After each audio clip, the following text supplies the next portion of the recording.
So when Yokohama came out, it was a big deal. People were hyped. There was a lot of blood on the streets for people trying to get this game. I can see why. Yeah, let's talk about it.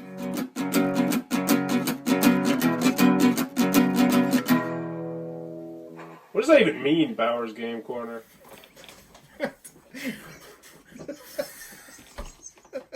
Blood on the streets. Ahoy there, YouTube! We're back again today for another episode of Thoughts from the Corner. I'm here with my good friend Adam. Yep. And today I'm very excited to be talking about Yokohama. So this is for 2 to 4 players. Take about 90 minutes to play. It's for ages 14 plus. And when this came out a couple years ago, it was a big freaking deal. There was all this buzz around it. It had a deluxeified edition. But we're just going to see if it still stands up to the test of time. So if you don't know about Yokohama, it is a worker placement game, kind of. There's going to be tons of different spots all around the board, and they're set up in a really unique way where it's kind of like a reverse pyramid, and you're going to be moving. It's almost route building because you're going to be placing cubes onto the different spots onto the board, and then you're going to be moving your president around the different board. And where your president land is the action that you can take, but the more cubes you have on different spots, the more powerful your actions are going to be, which is then going to allow you to build buildings, and build buildings will give you more power, or it also can make it so people can give you money. And then there's tech cards that'll do a whole variety of different things. You have to complete orders, and this is a point salad style game. I'm not even going to try and go Really point salad. Yeah, there's a lot of different ways to take this. So I was getting points that I didn't even know were there. So if you want to see exactly how this played, people have talked to death about this game. We're looking at it from the rear view now, and we're saying, does it still worth being in my collection? And this was your first time playing it. I believe I've played it 3 times now over. What are your thoughts? I had fun playing this one. Looking at the board to get started, I was just like, "Ooh, this is gonna be a big one." It looks daunting, and I guarantee you, if you're watching this video, there's a good chance you might have this game on your shelf and be like, "Gosh, I even bother playing it." You just got out all the pieces, and you were like, "Oh my lord, how Paul am I ever Grogan's- gonna know what all these things do?" Paul Grogan's 18-minute video is great. It got us going in no time. I Yes. mean, really, it explained everything, and everything makes sense. It's logical. It goes quick.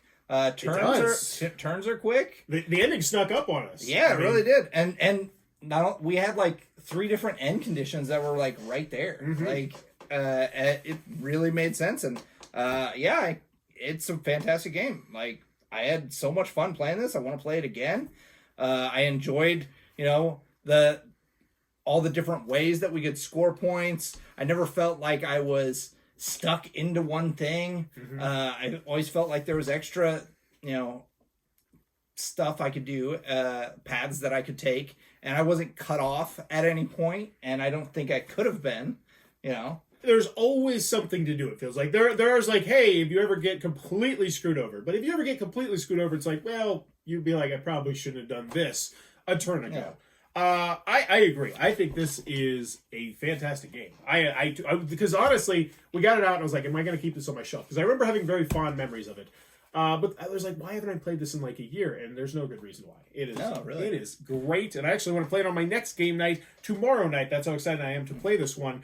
And a couple of different things that I really like about this is there appears to be a great deal of variability in the order the tech cards come out, what tech cards you get, because you can get tech cards that are going to give you certain different bonuses. For sure. Even the setup of the board. I mean, it's always going to be different because even the canal, like our canal was all the way at the end, Useless. and it was totally useless.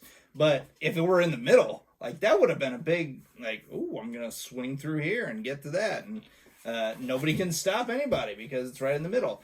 I mean, the objectives. There was a whole bunch of those that we, I neglected those, and that so cost me the game many big of time. those. Yeah.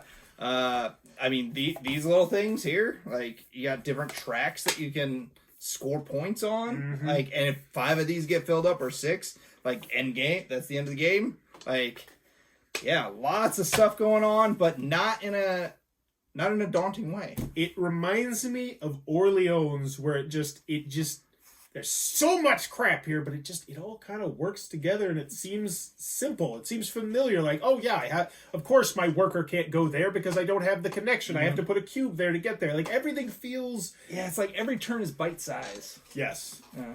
The other thing is, I don't feel like this feels like any other game. And I always love when I can say that about an older game.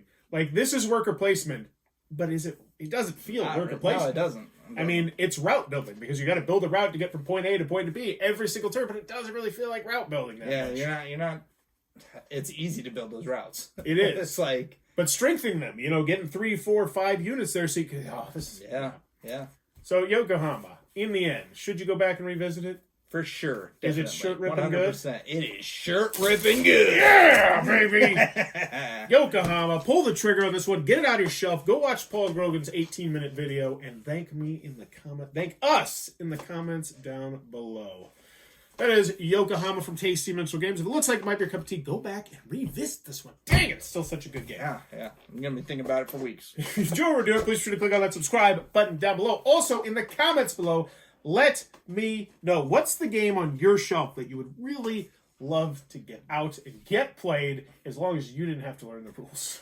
Somebody else could just teach you. The designer comes to your house. Gosh. Is it that one Unearthed game? Or no, it's one of those Kickstarter ones, I bet, isn't it? That's fine.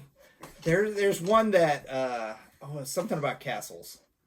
And it had, like, this massive rule book. And Kill actually got it for Christmas one year. And he gave it to me. He said, hey, can you learn how to play this and teach me? And that was, like, 5 years ago. Are you just doing little bit by little bit? Well, I just haven't. I'm like, I gotta take a week and learn this game. I'm sure there's a video somewhere, but apparently it was a good one. It was some kind of castle game. Well, when you learn it now, I want to play it now too. All right, for me personally, it's probably Dilbert the board game. I see it there, and I love Dilbert. I know it's going to be money. Like honestly, how could this game possibly not be good? For sure. I mean, the art is perfect. It is spot on. Hyperion Games. I don't think they make games anymore because they were like, Dilbert, we can't make anything better. We're out. But let me know in the comments below. Game, set, match. What's that game on your shelf that you would really love to get played, but Jesus, you don't want to read the damn rules? And big shout out to Paul Grogan once again, because his video, excellent. Also, I did go through the rules. The rules are well done as well. This shirt is just falling off. But as always, thanks for your time, YouTube.